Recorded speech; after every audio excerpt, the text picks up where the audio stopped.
Maio de 1940. Os exércitos de Hitler invadem os Países Baixos. O minúsculo Luxemburgo cai imediatamente. A Holanda resiste alguns dias. Na Bélgica, contra a vontade do seu governo, o rei Leopoldo assina a rendição. Milhares de pessoas abandonam os seus lares, fugindo à violência nazi, rumo ao sul. It was on May 10 that the bombs started falling in Belgium. That was Friday.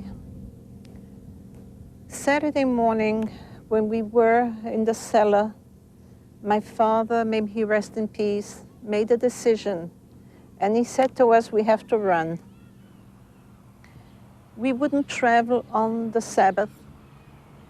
Sunday morning, each one of us had a bag packed, and we started running towards the station. A train passed. It was filled with refugees coming from the German border. That's when our journey started. And May 13th, we left Brussels. We closed our large apartment, and with the two little children. Michael was 6 years old, and Gaby was 3 years old. And with the two children and two luggages, we went into the world. We wanted to go to Paris, but on the way, in this train were about 1,200 refugees already from Brussels and from Belgium. And the Nazis tried to bomb this train, and the rails were damaged, and we couldn't go to Brussels, but the train followed till South France for 3 days and 2 nights till Bordeaux. I remember that it was a glass-covered thing because part of it was broken down and glass was all over. I remember most really are the crowds. The other what? The crowds, people all over, and the confusion that was going on. People didn't know what was happening. No, we were the only ones to get off the train. The train was sealed. Nobody could get off. My aunt and uncle and 2 cousins were on the train and ultimately wound up in a Vichy camp in Gours, Rive Salt or something, which was not a good place to be. A França, que resiste ainda à invasão, acolhe os fugitivos. What? We left Antwerp on the 10th of May. No, we didn't. We left on the 14th. We took a train to France. We then went to Paris. First, we stopped in Tourcoing. We stopped in Tourcoing. We spent the night there. Spent the night in Tourcoing.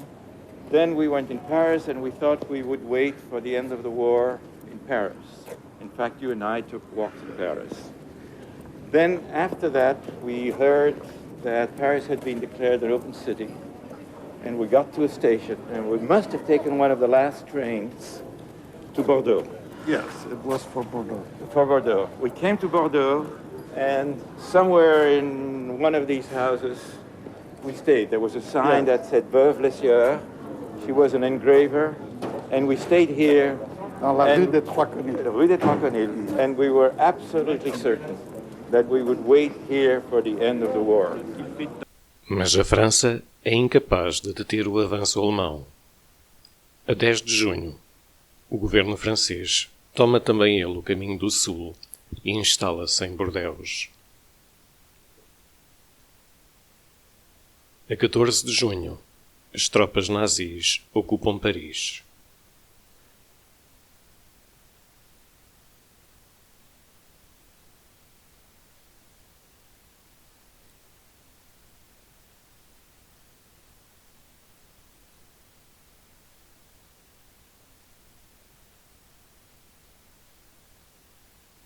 Milhares, milhões de pessoas em fuga afluem ao sudoeste da França. À cause de l'avance allemande, plus de 10 millions de personnes ont fui sur les routes, vers le sud. Et à Bordeaux, 2 à 3 millions sont passés. Em Bordeaux, um português assiste emocionado à chegada desses refugiados. Chama-se Aristides de Sousa Mendes. É cônsul de Portugal. Portugal, um dos raros países em paz numa Europa a ferro e fogo, uma porta de saída para a América sonhada. As the coming of the Second World War, many eyes in imprisoned Europe turned hopefully or desperately toward the freedom of the Americas. Lisbon became the great embarkation point. Lisboa era para os refugiados que vinham da Europa em guerra, das perseguições, da infelicidade, de ter perdido as famílias, as separações. Lisboa representava o paraíso, um país onde, enfim, havia um sentido de liberdade e as pessoas olhavam para Portugal com óculos cor-de-rosa.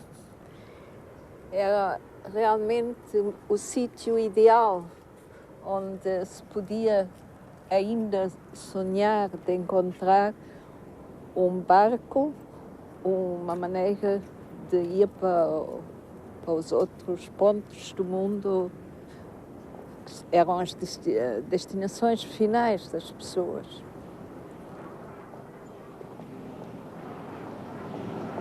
Every single day, thousands of refugees were gathered in front of the embassy, each one hoping to get a visa to get out and to come to Portugal. My father spent hours at the consulate until finally he got those precious papers. And the next morning, we met him at the train station, and we took a taxi past the legation right outside this building and still saw a crowd of people there. Coming down now the same staircase that my father and all the other refugees who managed to get their visas must have come down at that time. And I can imagine while they're coming down, masses of people wanting to get up. This is only wide enough for two at a time. How long this must have taken. But I can imagine also the anticipation of the people going up or the elation of the people coming down, finally having reached the goal. Para o cônsul de Portugal, não é uma situação fácil. O governo português, em que Salazar detém a pasta dos estrangeiros, proibiu a concessão de vistos a várias categorias de refugiados, nas quais se incluem muitos dos que aguardam à porta do consulado.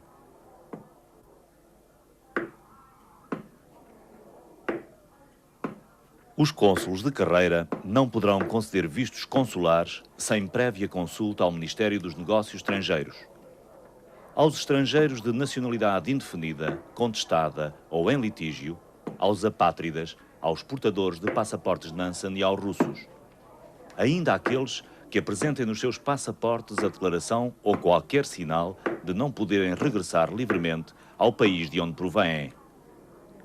Aos judeus, expulsos dos países da sua nacionalidade ou de aqueles de onde provêm.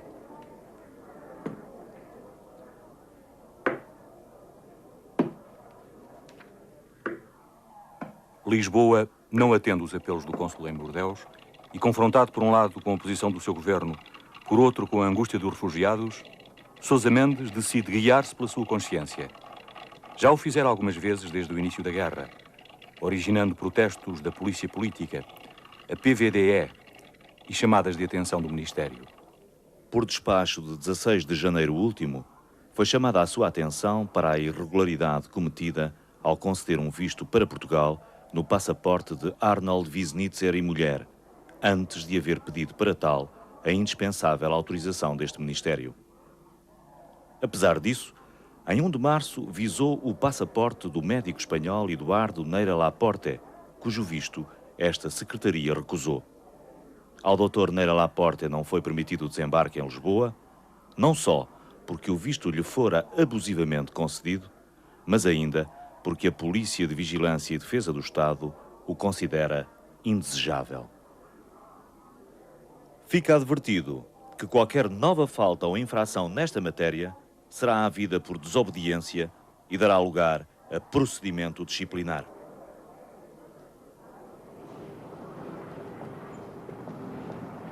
Sousa Mendes sabe que, se conceder vistos a todos os que lhes pedem, enfrentará sanções disciplinares. Mas sabe também que, se o não fizer, muitos irão sofrer e morrer às mãos dos nazis.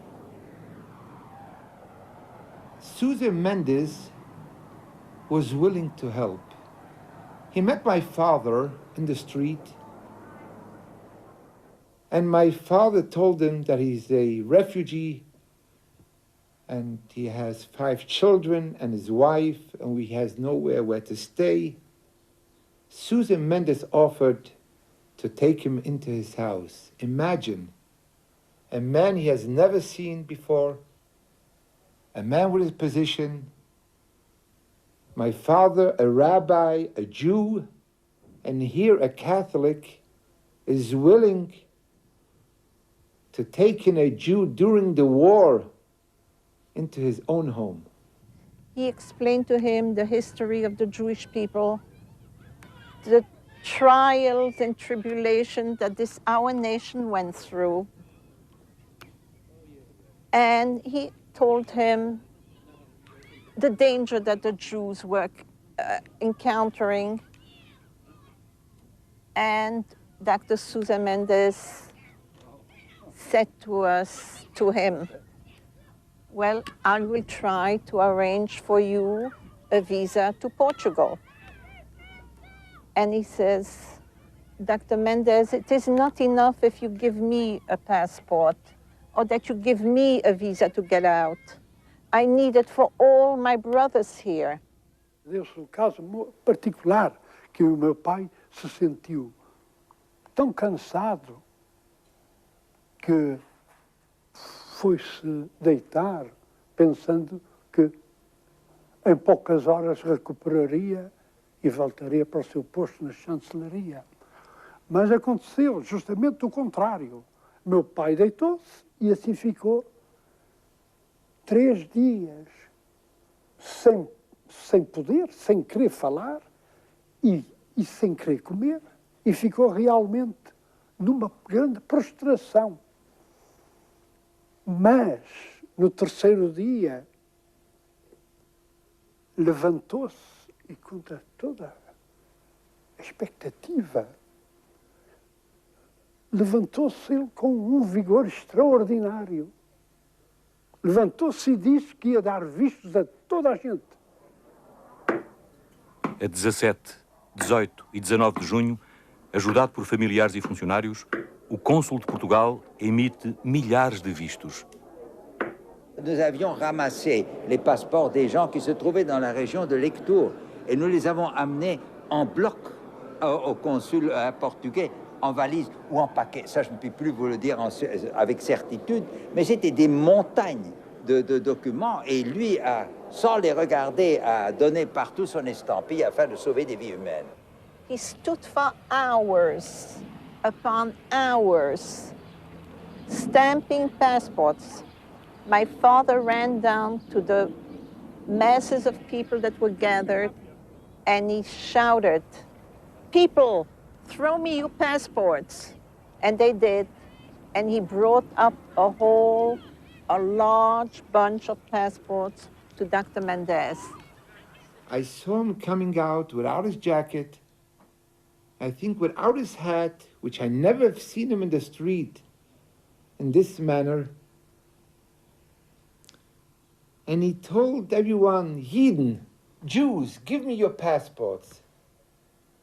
Give me passports. I'll get your visas. People were putting in money. They thought that money will help. He says, no, I don't want any money at all.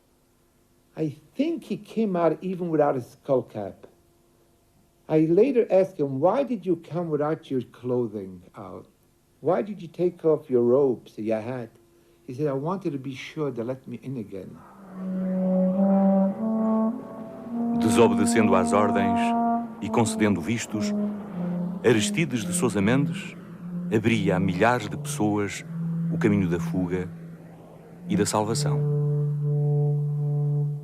My father's family originally came from Russia. At the time of the Russian Revolution, they moved to Paris, France, where my father and 3 of his brothers opened up a furrier shop at 68 Rue de Passy in Paris. Living in France, my father's family were living with Nansen passports. These were special identity papers granted by the High Commissioner of Refugees to the League of Nations, Mr. Nansen from Norway. My father obtained a visa from Dr. Aristides de Souza Mendes on the 5th of June, 1940. My father and mother, using Dr. Mendes's visas, were able to proceed to the French-Spanish border and got there precisely on the 22nd of June, 1940, which was the day that France surrendered to Nazi Germany.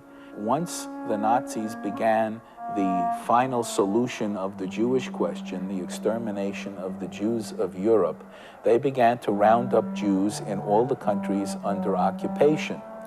When it came the turn of France, which was some 2 years later, the French Vichy collaborationist government at first decided, to avoid controversy at home, to round up all those Jews who were not French citizens, meaning all those Jews with Nansen passports.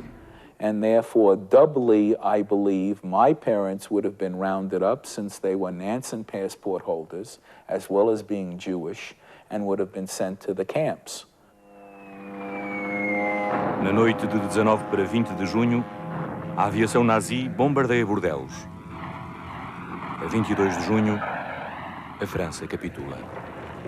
I remember Pétain announcing that he had asked the Germans for an armistice. Yes, I remember that. And the world just collapsed.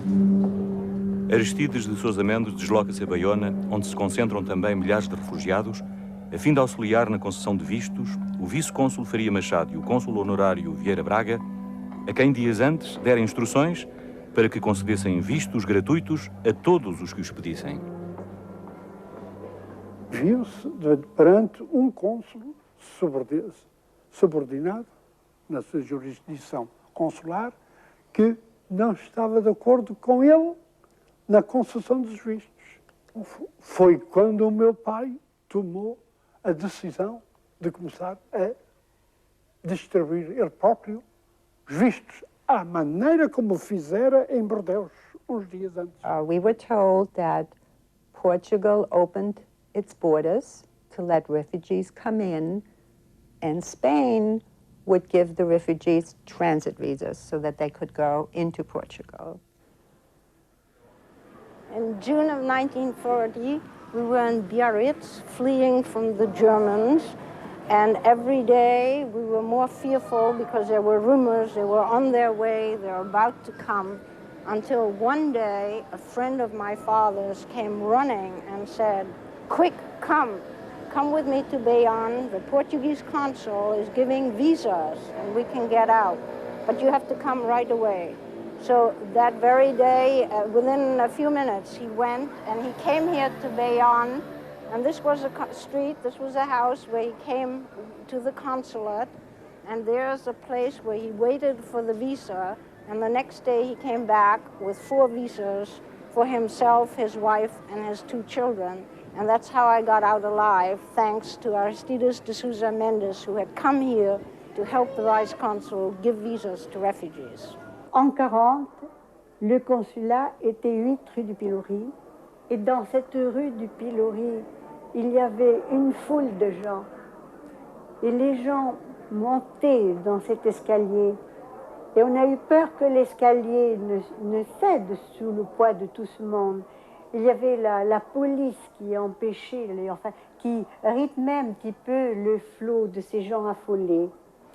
Et pour venir jusqu'au bureau de la rue du Pilori, Monsieur Braga et sans doute le consul général de Bordeaux sont passés dans cette maison, ils montaient les escaliers et redescendaient pour se trouver de l'autre côté.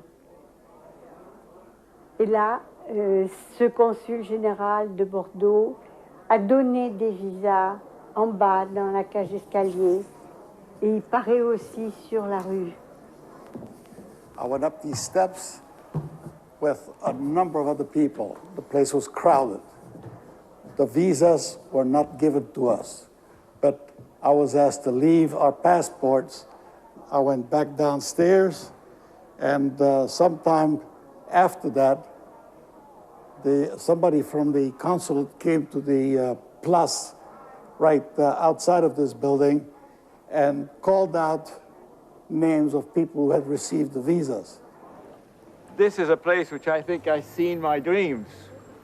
We were here, we had put our visa inside, our passport inside the consulate. Dave had taken it here, and we were in this place, and there must have been hundreds of people waiting here.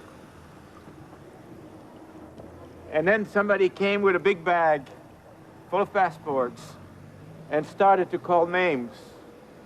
And we waited. I was there with my parents and my little brother, and our name wasn't called. And then somebody came with another bag and called names, and our name was one of those that was called, and we knew we had a chance. I'll never forget that moment. Avisado por Faria Machado de que Aristides de Sousa Mendes o mandara infringir as ordens de Lisboa, o Ministério dos Negócios Estrangeiros envia a Baiona primeiro o cônsul Lopo Simeão e depois o embaixador de Portugal em Madrid e homem de confiança de Salazar, Pedro Teotónio Pereira.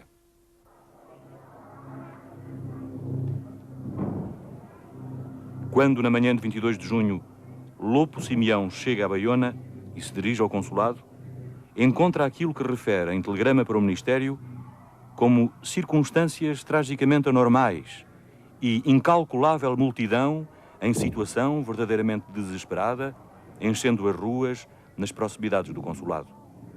Ao cair da noite, chega a Baiona Teotónio Pereira. Vem da fronteira de Andaia, onde se deu conta do grande número de refugiados que por ali vem passando, exibindo vistos passados por Sousa Mendes. A situação dirá mais tarde ao depor no processo apresentado ao cônsul de Bordeus, ia tomando a cada hora proporções mais graves, tornando iminente um conflito com as próprias autoridades espanholas. Teotónio Pereira aclara as instruções para a concessão de vistos. Vistos de passaportes Nansen, só com bilhetes de barco. Ingleses, americanos, americanos do Sul, franceses, gente limpa e belgas, personalidades, atendendo também a outros recomendados pelas embaixadas e legações. Tudo isto, como diz na sua informação ao Ministério Lopo Simeão, para evitar a entrada em Portugal de uma massa ignóbil e em grande parte indesejável do ponto de vista social. No dia seguinte, Teotónio Pereira, Lopo Simeão e Faria Machado dirigem-se a São Sebastião para daí contactarem o Ministério e encontram na fronteira de Andaia Sousa Mendes, que lhe acompanharam alguns refugiados. Tal como já fizeram em Bordeus e Baiona, Sousa Mendes concede vistos aqui mesmo, junto à fronteira franco-espanhola. I saw him standing there in a raincoat and a brown hat, and he signed and he signed and he signed the passports and saved actually thousands of people with this signature. Teotónio Pereira e Sousa Mendes travam-se de razões. Teotónio Pereira defende a política do governo de Salazar, a obediência à circular número 14, que estipula limites à concessão de vistos. Sousa Mendes argumenta com o drama dos refugiados, as razões humanitárias. Teotónio Pereira conclui: deixou-me a impressão de um homem perturbado e fora do seu estado normal. Ordena ao Lopo Simeão e a Faria Machado que levem Sousa Mendes de volta a Baiona, de onde deverá seguir para Bordeus e ali aguardar ordens superiores. Teotónio Pereira comunica de seguida às autoridades espanholas a decisão de dar por nulos os vistos concedidos pelo consulado em Bordeus a numerosíssimas pessoas que ainda se encontravam em França, acrescentando que o referido cônsul havia perdido o uso da razão. Para muitos dos que aguardam a saída para Portugal, as ordens de Teotónio Pereira significam o fim das hipóteses de fuga. Foi o caso do compositor e pianista Norbert Gingold, judeu austríaco. When I left Austria, there was a very good reason. The anti-Semitism, unfortunately, Mr. Hitler followed me first in Paris.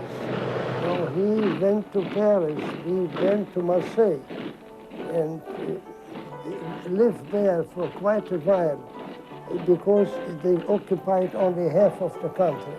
But one day our friend came and said, you have to disappear here because they'll occupy the whole country. I got the visa, I was happy, went to my wife and said, look here, we can go to Portugal. Only we have the visa for Portugal. Only we need a transit visa through Spain. We run to the consulate. It was closed. It was Saturday or Friday, I don't know. But anyway, the weekend. And Monday it'll be open again. So we'll wait for Monday. In the meantime happened the story with Dr. Mendes and the many visas he gave out. And when we came there Monday, we had a surprise. Your visa isn't good any longer. Mas antes que Teotónio Pereira pusesse fim à onda de refugiados com vistos concedidos por Sousa Mendes, as grandes agências internacionais tinham feito referência aos milhares de pessoas que, desde 19 de junho, vinham a atravessar a ponte internacional de Irún, apontando 23 de junho como um dos dias de maior trabalho para os guardas fronteiriços espanhóis. On June 23rd, we rode the train from Hendaye to Irún, and from there to Fuentes de Honora, to Villa Formosa, which was Portugal. And with that, we were in Portugal.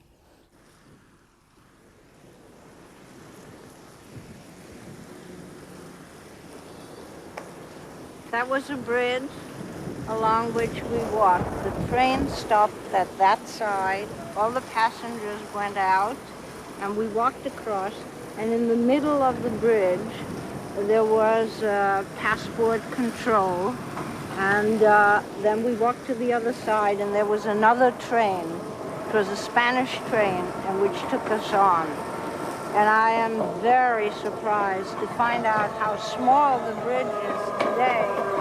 It seemed like an enormous bridge, a very long walk, and we were never sure that they wouldn't turn us back and send us back to France, and from there back to Holland and into Hitler's arms. I was scared out of my wits. We crossed across the other line. There were Spanish soldiers, there were guards. They told us that they wanted to search us. Our father was scared because he had heard that the Spaniards took everything away. We had some diamonds in one piece of luggage. We put that piece of luggage to the floor. We put everything else on top of it. And then this guard gave, and he kicked it, and he told us to go with that one piece. I grabbed that piece, and I got myself lost in the crowd. And you took that other piece of luggage. Let them search it. That's right. You got searched. Our parents got searched.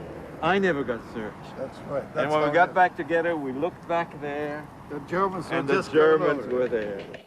Já com os alemães em Hendaye, o New York Times faz-se eco da mudança de atitude das autoridades portuguesas, noticiando: Portugal anunciou que os vistos portugueses passados em Bordeaux não eram válidos e a Espanha, só em casos excepcionais, está a deixar passar os portadores desses documentos.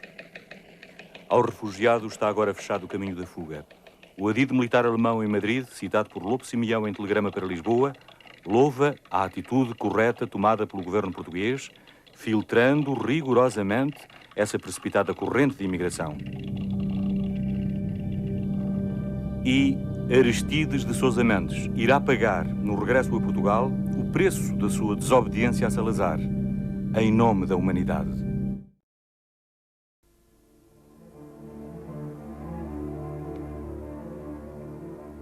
Mandado regressar a Portugal na sequência dos milhares de vistos que concedera, contrariando as instruções superiores a pessoas em fuga da violência nazi, Aristides de Sousa Mendes sabe que muitos daqueles a quem auxiliara estão em segurança em zonas delimitadas do país.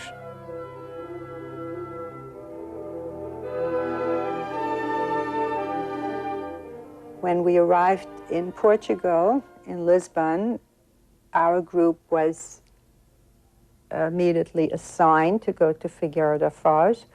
I suppose that all the people on the train were assigned to different places so that Lisbon would not be overrun and overwhelmed. And our family, together with a group of Jewish refugees, mostly from Antwerp, these were well-known diamond merchants, very successful. We settled in Figueira da Foz. I think we arrived at night, and I didn't see anything, except lots of crowds at the railroad station. People had come to receive us and to be helpful, the Portuguese people from Figueira. And it was interesting because they had expected refugees to be very, very different. First of all, they had never seen a Jew here. They'd only read about them. And secondly, they expected the refugees to be very poor and destitute. And most of us were reasonably well-to-do, at least middle class. We were all very well-dressed. I remember we didn't have anything to eat for a day and a half or something like that, but we were obviously well-fed. We weren't hungry or anything like that. I've forgotten a lot. Yes. But the house is exactly the way it was, except the bottom. Yeah, That's they changed different. that, yeah. There was a thing in the middle. There was two sort of doors, two arches, and in the back... A middle post, yeah. In the back, there was a counter. Uh-huh. And in the back of the counter was Signora Figueirada, big woman, yes. A real boss of the place. And there were shelves.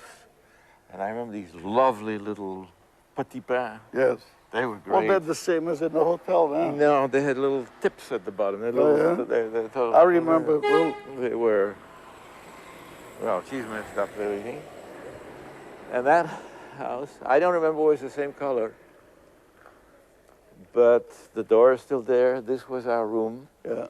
This was the living room. In the back, there was a dining room and a kitchen. There was a kitchen on this side, and there was a dining room. There was a huge table. Yeah. And we all ate at that table. There was much going on in this town that I didn't know about. Só mais tarde se saberá que, ao mesmo tempo que recebe os elogios internacionais pela sua atitude humanitária para com os refugiados, o governo português se prepara para castigar, com todo o rigor, o responsável por essa atitude. Quando o governo intentou o processo ao meu pai, está bem de haver que nós todos sofremos bastante com isso, de ver o nosso pai sujeito a uma coisa dessa, sabendo perfeitamente que ele não tinha feito nenhum crime para uma coisa daquelas, para uma medida administrativa daquela ordem, que o impossibilitava de voltar ao seu cargo na carreira diplomática, como também se sentiu quase que proibido de voltar a praticar a advocacia. 4 de julho. Ainda mal 10 dias são passados sobre a ordem dada a Sousa Mendes de regressar a Portugal e já Salazar, que acumula a pasta dos negócios estrangeiros com o seu cargo de Presidente do Conselho, assina um despacho ordenando a abertura de um inquérito ao cônsul que ousara pôr os seus imperativos de consciência acima dos seus deveres de funcionário. Inquérito cujo fim parece já decidido, pois 2 dias antes, em mensagem ao representante português em Londres, Salazar escreveu: vistos concedidos em Bordeus foram-no em contravenção de instruções expressas do Ministério por cônsul que já afastei do serviço. Sousa Mendes aguarda, entretanto, que lhe comuniquem instruções do Ministério. O que recebe é, com data de 1 de agosto, uma nota de culpa com 15 artigos, sendo os principais relacionados com a concessão de vistos a refugiados pertencentes a nacionalidades para as quais, por determinação do Ministério dos Estrangeiros, estava interdita a concessão de qualquer visto. Acrescentava a nota que houve necessidade de deixar internar no país esses estrangeiros, em virtude de as autoridades espanholas não consentirem no seu retorno. O cônsul em Bordeus era explicitamente acusado de, em Baiona, ter começado a conceder vistos a todos os que o solicitavam, alegando que era necessário salvar toda essa gente.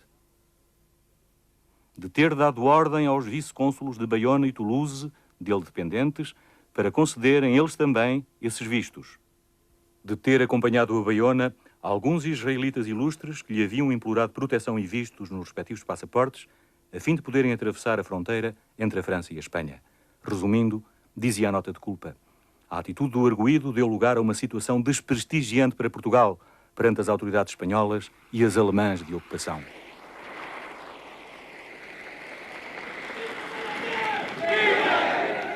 Admitindo ter infringido o dever de obediência atribuído aos funcionários públicos, Sousa Mendes responde à nota de culpa invocando uma razão maior, o imperativo de consciência.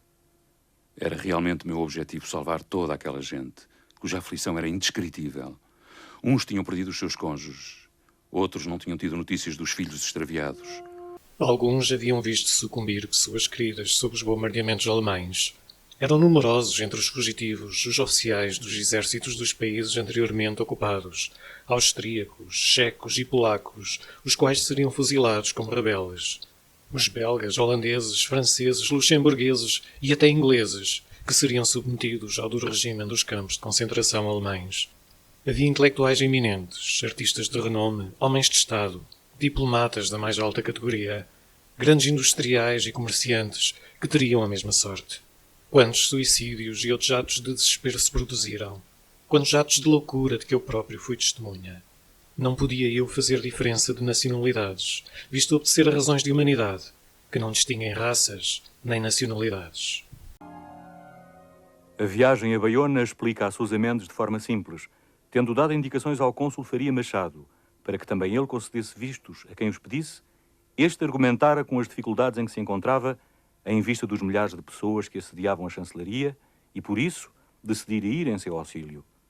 Para Sousa Mendes, a situação dramática dos fugitivos, a pressão do avanço nazi, justificavam também outras irregularidades de que era acusado, como a aposição de vistos em documentos que normalmente não serviriam de identificação.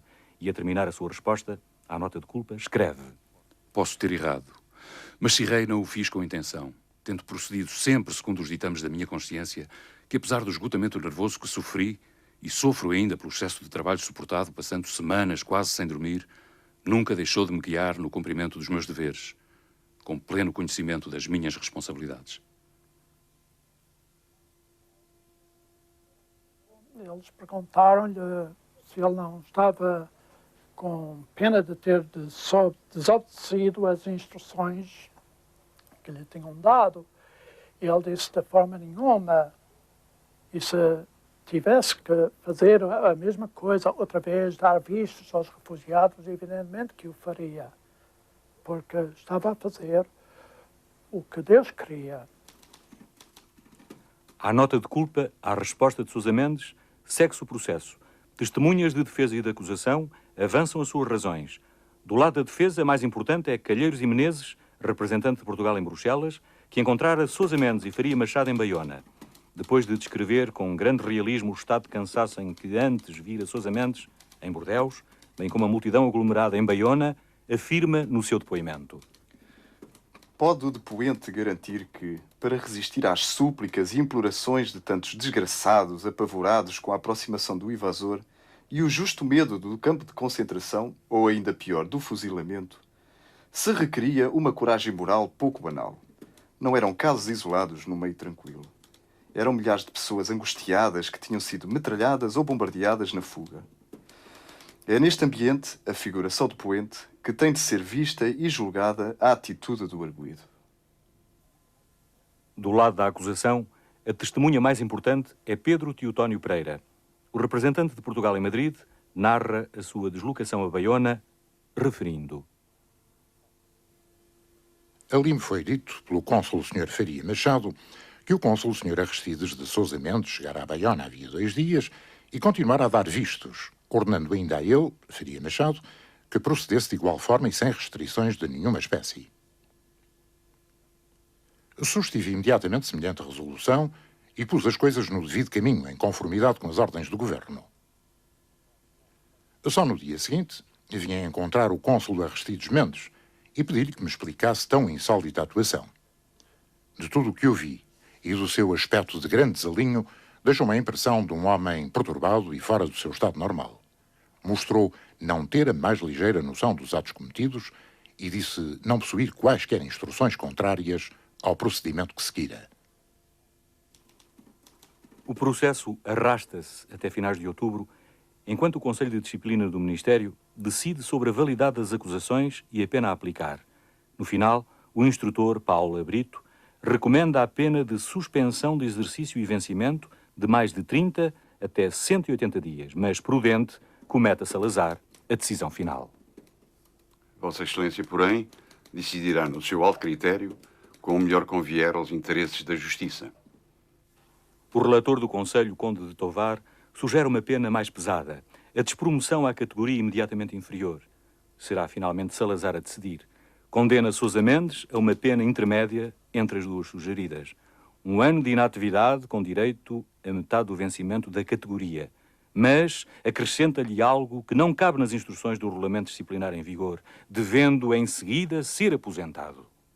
Para o Ministro dos Negócios Estrangeiros e Presidente do Conselho, era evidente que o dever de obediência dos funcionários públicos pesava mais que qualquer imperativo de consciência.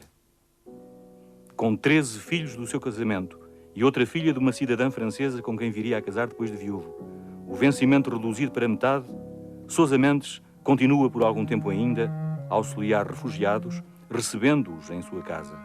Não perdeu ainda a disposição de lutar e pede a um então jovem advogado, Adelino da Palma Carlos, que demande ao Supremo Tribunal Administrativo a anulação da sentença de Salazar. Palma Carlos fala, mas em vão. Inativo, Aristides de Sousa Mendes tenta voltar a advogar, mas a recusa do Ministério de informar a Ordem dos Advogados das razões do seu processo impede-o de exercer. A aposentação, essa, nunca chega a verificar-se. E Sousa Mendes, reduzido a metade do vencimento ao fim de mais de 30 anos de carreira, em breve vai enfrentar dificuldades económicas. Abandona a casa de Cabanas de Viriato, onde acolhera tantos refugiados, e muda-se para um modesto apartamento em Lisboa, onde recorre por vezes, com a família, à cantina da Assistência Judaica Internacional. Os anos iam passando e as dificuldades iam aumentando. Nós vimos-nos na obrigação de recorrer ali à cozinha económica. Não é vergonha nenhuma. Fomos à comida dos que não tinham os meios para comer uma refeição no dia. Pelo menos essa refeição. Foi-lhe concedida uma ajuda mensal, uma ajuda médica para os filhos e também uma ajuda, quer dizer, de poder comer na cantina com os outros refugiados, com quem ele se misturou e ele, quando lá foi, as pessoas ficaram admiradas. I used to come over here to help my Aunt Esther in the setting up of the tables. And as a result, I also had an opportunity to meet a variety of refugees. One of these days, I heard a family walking in, speaking perfectly Portuguese. What impressed me the most was the posture of this gentleman. With his dark suit and his diplomatic type hat, his family, the children, the wife, they were all speaking Portuguese. So I approached this gentleman and I told him, you know, sir, excuse me, but the Portuguese dining room is to the left. He sort of smiled and told me in Portuguese, nós também somos refugiados. And I asked him, how come are you a refugee? And he then told me to sit down and went on to tell me the story. A sua preocupação eram os seus filhos e ele ficou muito grato quando conseguimos arranjar vistos para eles poderem partir para a América. Da maneira como essa vida estava passando, 2 dos meus irmãos saíram para o exército dos Estados Unidos, na Inglaterra, e os judeus pagaram pela viagem deles, de avião para a Inglaterra. Depois, 2 irmãs minhas saíram de Portugal, depois da nossa mãe ter morrido. E vieram para os Estados Unidos e os judeus pagaram, e depois, quando eu vim para os Estados Unidos, eles também pagaram.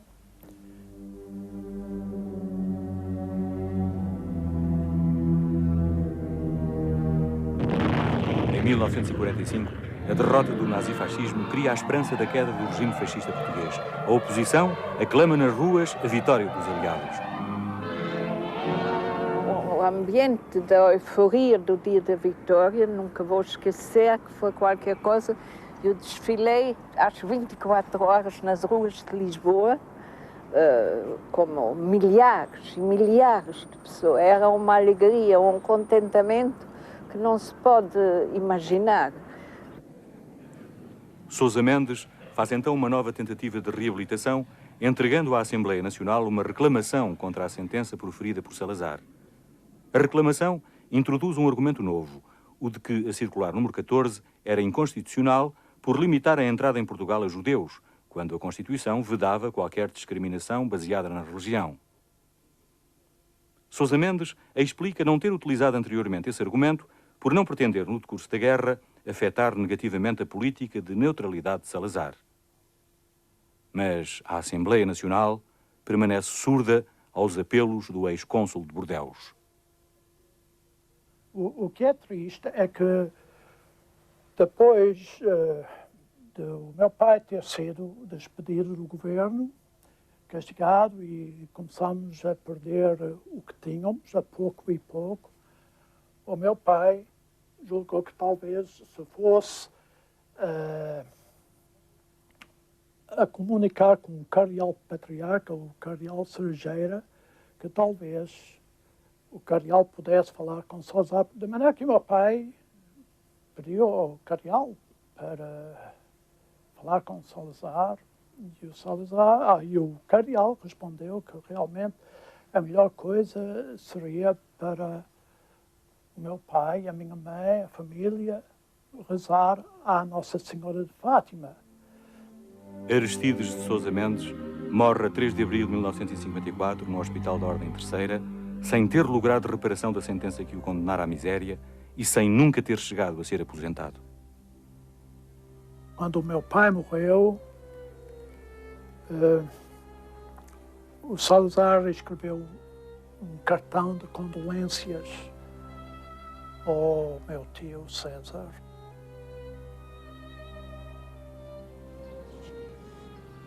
Calcula-se que Aristides de Sousa Mendes tenha salvo cerca de 30 mil pessoas, entre as quais 10 mil judeus. Em 1967, a Autoridade para a Recordação dos Mártires e Heróis do Holocausto, Yad Vashem, considerou um gentio virtuoso e no jardim que relembra os que arriscaram a vida para salvar judeus na Segunda Guerra Mundial, há uma árvore em sua memória. In these people lies the answer to what Yad Vashem represents to the Holocaust, this very terrible crime which took place in our very lives. Our hope is that these people and their deeds will serve as role models for future generations, including, of course, a man like Aristides de Sousa Mendes. He stated in 1941 to Rabbi Kruger that the reason why he threw his career to the wind and saved thousands of Jews was because he felt that as a Catholic, he could not stand by without actually helping, even if it meant that he would have to pay a heavy price. He did that as a Catholic. And then he added and he said, if so many Jews can suffer because of another Catholic, meaning Hitler, then it's not so bad that one Catholic suffers for so many Jews. I have no regret for what I have done, and I take everything that happens to me, I take it with love. And this is the message that we want to bequeath to future generations, that there is a higher ethic, there is a higher morality which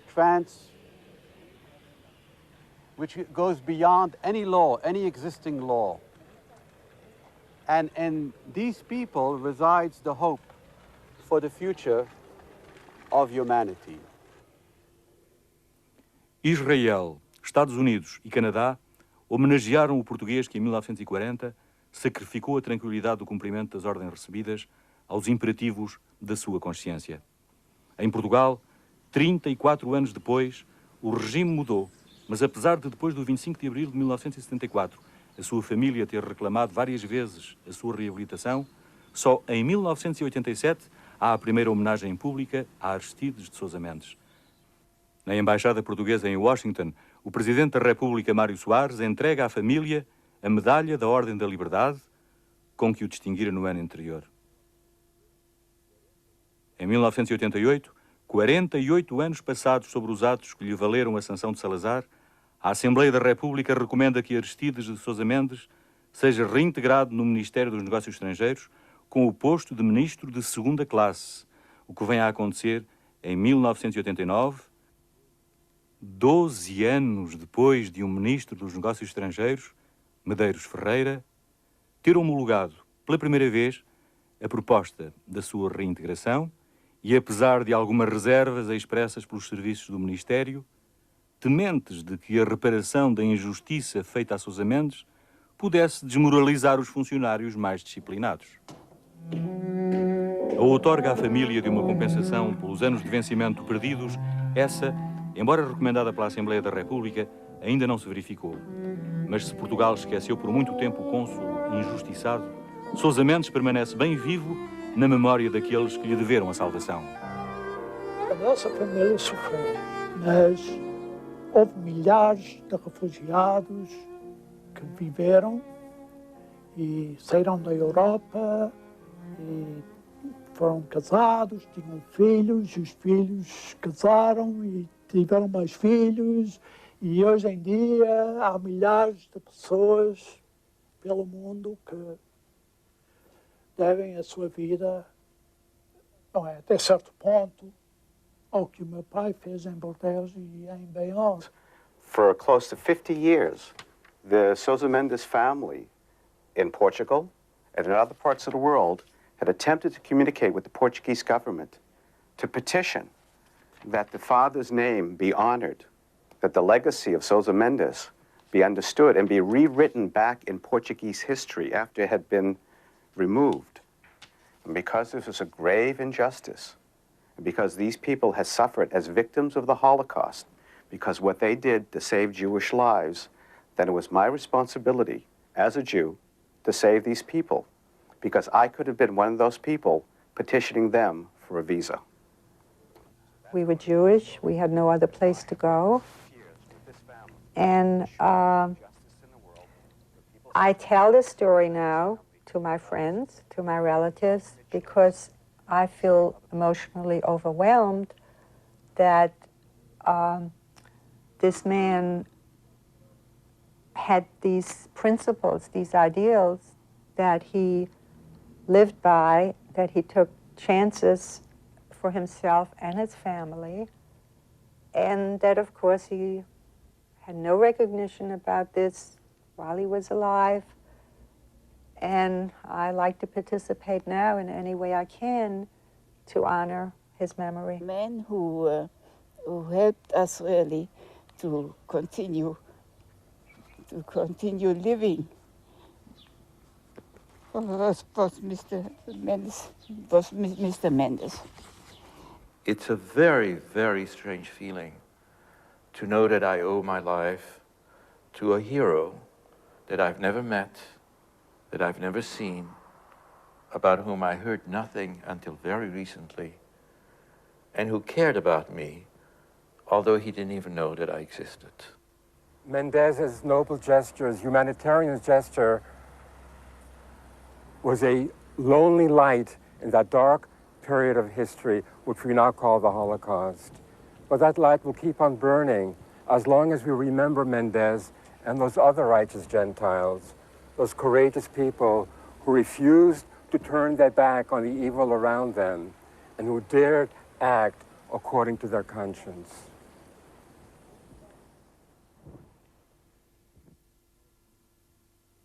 O funcionário nem por o ser deixa de ser homem, nem por isso perde a sua consciência moral e a liberdade de fazer ou de deixar de fazer o bem e o mal, e o dever de examinar quem lhe dá a ordem, e que ordem se lhe dá.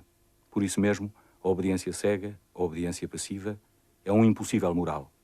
Esse dever não é, pois, absoluto. Magalhães Colasso, 1916. À sa manière, Messieurs de Sousa Mendes s'est conduit comme s'est conduit le général de Gaulle vis-à-vis du gouvernement de Vichy, en rebelle. Je salue la mémoire de Monsieur de Sousa Mendes.